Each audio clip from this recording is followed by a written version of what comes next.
विचार कर रहे हैं कि तुम्हारे पिता जिन्होंने तुम्हें जन्म दिया उन पर क्या बीत रही होगी। जिस घर में तुम खेली, जिस घर में तुम पढ़ी बड़ी। हमारा तो नाता अभी 1 महीने का जुड़ा। 1 महीने पहले तुम्हारे बात आई, नाम आया, हमने हाँ कह दिया, तैयारी में जुट गए, रोज तैयारी, रोज कथा में जुट गए। आज हम विचार कर रहे बिटिया तुम्हारे पिता के ऊपर, माँ के ऊपर क्या बीत रही हो। जिस घर में तुम खेली पड़ी बड़ी, जिस घर में तुम चहचहाई, जिस आंगन में तुम कूदी, जिस भवन में तुम खिलखिलाती रही, और आज एक ही दिन में तुम पराई हो रही। संसार का कितना भी कठोर पिता हो, कितना भी कठोर, कितना भी कठोर भाई हो, कितना भी निर्दयी हो, लेकिन जब बहन की विदा होती है और पिता की जब बेटी की विदा होती है तो उसका भी दिल फूट पड़ता, उसकी आंखें गवाह दे जाती हैं। क्योंकि बिटिया अनमोल उपहार है ईश्वर का। पुत्र तो केवल एक घर का नाम रोशन करते, बेटियां तो 2-2 कुलों का नाम रोशन करती। बड़े दिल वाले होते जिनके घर बेटियां होती हैं। कहने को तो ठीक है बेटी का आज विवाह हो गया, सच तो यह है कि अब बिटिया पर अधिकार किसी और का है। आज तक ये बिटिया हमारी थी, अब ये बेटियां एक ही दिन में, इतने दिन का नाता किसी। लेकिन भगवान भी अद्भुत है। हम यही प्रार्थना ईश्वर से करेंगे, जितने लोग यहाँ बैठे, हमें तो आप सब में ईश्वर नजर आता है। कृपा करके कभी भी अपनी बेटियों को नीचा मत दिखाना, कृपा करके कभी भ्रूण हत्या का सहयोग मत करना।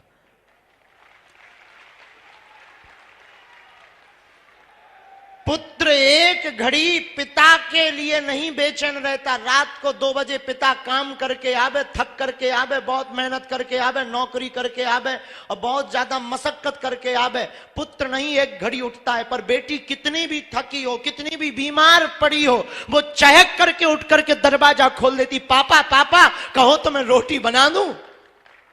भले ही उससे चाय बनाते ना बनती हो, लेकिन पापा पापा कहो तो मैं रोटी बना दूं। खोल करके दरवाजा, रोटी बनाने, किचन में कुछ भी ना हो, पापा बस गरम कर रही हूं, झूठ बोलकर तुरंत भोजन बनाने पहुंच जाती है। बेटियां भगवान की कृपा है, बेटियों में वो ममता है। हम तो कई बार वर्णन पढ़ते हैं या अनुभव करते हैं तो हमारा दिल झकझोर जाता है कि बेटियां कभी वीरांगना लक्ष्मीबाई बनती तो कभी मां बनती तो कभी बहन बनती। कितने भाव को पूर्ण करती हमारी बेटियां। बेटियां सच बतावे साक्षात दुर्गा का रूप होती हैं। विविधता होती है, विविधता, और कितना ममत्व विशाल होता है बेटियों का कि सबको पोषित करती, सबकी भावनाओं का सम्मान। खुद बीमार रहेंगी, भूखी रहेंगी, लेकिन अपने परिवार को कभी भूखा। हमारी प्रार्थना है, जितने लोग यहां खड़े, मेरे साधु जनों, विनम्र निवेदन है, कभी भी अमीर आदमी की शादी में तुम पहुंच पाओ या ना पहुंच पाओ, पर जिनका कोई ना हो ना, उनके घर जरूर जाया करो। उस बेटी को कितनी प्रसन्नता होती है। वही अभी हमको एक पत्रकार मिले रास्ते में, ऐसी जल्दी जल्दी हम चले जा रहे थे तो हमको कान में, गुरुजी एक बात बतानी। फिर कमरे तक गए, हम कहा बोलो। गुरुजी जब हम बेटियों से पूछ रहे थे ना, तो हमने कहा कि बताओ आपको कैसा लग रहा। बोले गुरुजी सब रो रही थी कि हमने कभी सोचा ही नहीं था कि हमारा विवाह इतना भव्य और दिव्य होगा। मेरे पागलों, तुम अपनी जिंदगी में याद रखना, कभी भी अवहेलना मत करना, कभी भी अवहेलना मत करना। पुत्र तो बहुत बड़ा बनने पर अपने प्रोटोकॉल में, अपने विचार में जीने लगता है और उसका जीवन विचित्र होता है। परंतु बेटियां कितनी भी व्यस्त हो जाएं, परंतु बेटियों का वो हमारे पास आज भी लोग आते हैं, हम तो बहुत अनुभव ऑब्जर्व करते रहते हैं, बैठे बैठे ऑब्जर्व करते हैं। बेटियां अगर अपने ससुराल में हैं और रक्षाबंधन आ जाए और अगर धोखे से वो किसी कारणवश ना पहुंच पाए तो भाई की कलाई खाली ना रहे, पड़ोसी वाले अंकल के पास दौड़ दौड़ करके जाती हैं, क्या आप जाएंगे अंकल जी? यदि जाना तो हमारे भाई के लिए कलाई के लिए राखी लेकर के चले जाना, ताकि रक्षाबंधन पर कलाई सूनी ना रहे। अब वो जल्दी जल्दी बनाकर भेज देती हैं। तो बेटियां ईश्वर का वरदान है। हम बार बार अब क्या बोलें, ना तो हमें प्रवचन याद आ रहे, ना हमें ये याद आ रहा कि हम क्या कहें। लोगों को लग रहा कि बागेश्वर वाले महाराज जी करवा रहे, हम हाथ जोड़ के बोले हम नहीं करवाए। पूरा बागेश्वर धाम का एक एक परिवार हमारी जेब में है भी क्या। लोगों को लगता है कि अमीर आदमी, हम बिल्कुल भी अमीर नहीं है।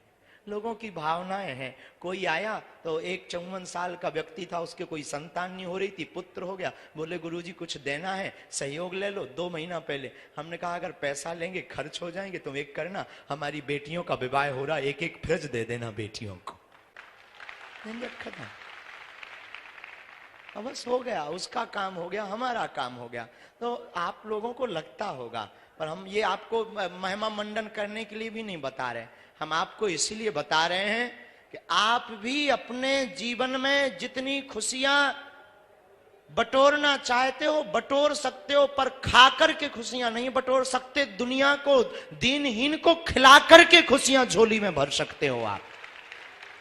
और जो आनंद भोजन करने में है उससे कहीं अनंत गुना आनंद और मन की तृप्ति भोजन कराने में है।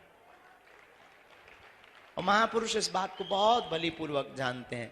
तो आप सब जो आज आए हैं, अभी हम जाएंगे नहीं, बैठेंगे, पर हमारी सामर्थ्यता नहीं है अब बोलने की, तो हम अभी बैठ जाएंगे सामने। शाम को भजन संध्या भी है चित्र विचित्र जी की। अब बेटियों का वो पानी ग्रहण भी होना है, और सब हम कहेंगे पहले तो पानी पिलाओ सबको, और जब तक हम कहेंगे एक आरती बनवाओ, ये लक्ष्मी नारायण का रूप है। एक आरती पंडित जी से कहेंगे एक आरती बनाओ, और हम चाहेंगे हम अपनी बेटियों की, दामादों की आरती उतारें।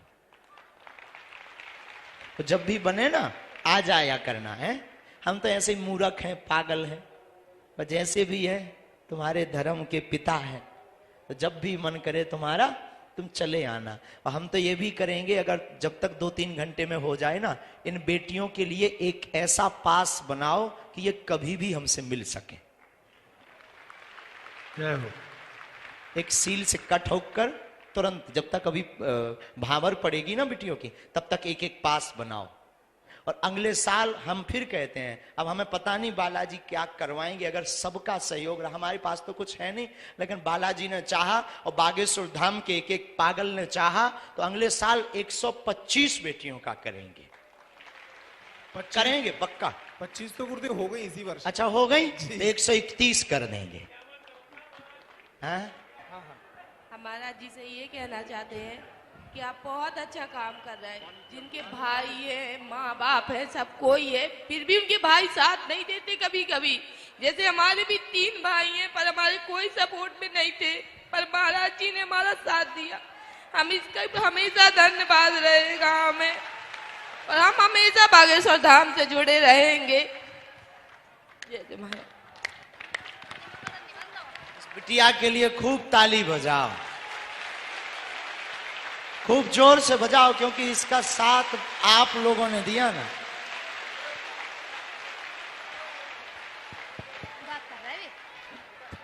हाँ बिटिया खड़ी हो जाओ। क्या नाम है? मोनिका नाम है गुरुजी। कहाँ रहते हैं? छतरपुर में। अब बोलो। गुरुजी बहुत बहुत बहुत धन्यवाद आपका, आपने हमारी इतनी सहायता की है, बहुत अच्छा लगा हमें, आपको बहुत बहुत धन्यवाद दिल से। हमारा कोई नहीं है, सब कुछ होने के बाद भी कोई नहीं है।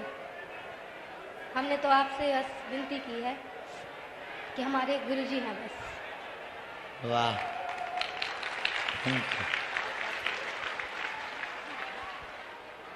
और कोई बिटिया बोलना है? इस पूरे विवाह महोत्सव में 52 बिटियां ऐसी हैं, किसी के मां नहीं है तो किसी के पिता नहीं। 50 पे 52 बिटियां ऐसी हैं जो जगह जगह से आए हैं। बोलना है बिटिया, इस बच्ची को भी दे दो। हम दे रहे खड़े हो जाओ। जय श्री राम, जय बागेश्वर धाम, सन्यासी बाबा की जय, दादा गुरु महाराज की जय, परम पूज्य गुरुदेव भगवान की जय, साधु जी सीताराम। हम सबसे एक यही रिक्वेस्ट कर रहे हैं कि गुरु जी थोड़ा नजदीक कर। हम सबसे एक प्रार्थना ये कर रहे हैं कि हमारे गुरु जी को बदनाम करने की कोशिश ना करें, ठीक। वो बहुत ही अच्छे हैं, ठीक, ऐसा कोई नहीं है जैसे गुरुदेव है। अब बागेश्वर बालाजी महाराज चमत्कारी हैं, परंतु गुरुदेव जी को यह ना कहें कि चमत्कार करके अपने वश में कर रहे हैं सबको। ये मेरी प्रार्थना है सबसे। यहाँ बालाजी की शक्ति है और हमने 7 महीने हो गए, हमने प्रत्यक्ष देखा, हमारा पर्चा कोई नहीं बना, लेकिन हमारे सारे काम हो रहे। हमारे मम्मी पापा भाई बहन कोई नहीं है, हम उन्नाव डिस्ट्रिक्ट से हैं। कोई नहीं है आपका? नहीं गुरुजी, इनके माता पिता भाई बहन कोई नहीं है। ये बच्ची हमको दंदरौआ में मिली थी जी, 19 हमें याद आ नवंबर को गया। मिले थे आपको। दंदरौआ में ये बच्ची हमको मिली थी और इस बच्ची के ना माँ है ना इस बच्ची के भाई बहन है। बोलो बेटा।